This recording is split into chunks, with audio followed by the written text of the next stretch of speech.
Hello लोगोफोर फारामाव फैलायबाय नै दाउखौ देरनाय नुदोंना नुवाखै कमेन्टआव खोन्थाहरलाय। मैयासो भेक्सिन होदोंमोन आरोना ओंखायनो मैया भिडिअ हगारनो मोनासै दिनै हगारबाय नै भेक्सिन होनानै स्र' नुदों।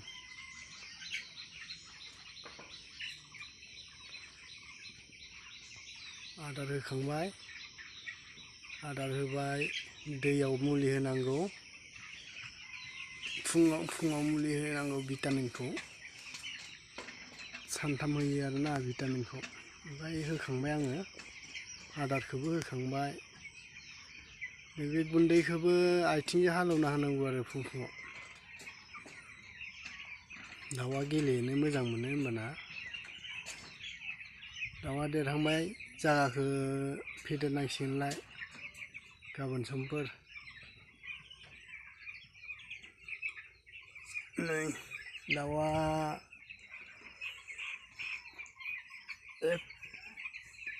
300 ग्राम एसे बारबाय 12 दिनाव 300 ग्राम बारबाय। नायदो भिडिअखौ लाइक खालामना हो शेयार खालामना हो साबस्क्राइब खालामना हो गोदान भिडिअ हरनो हानाय बायदि।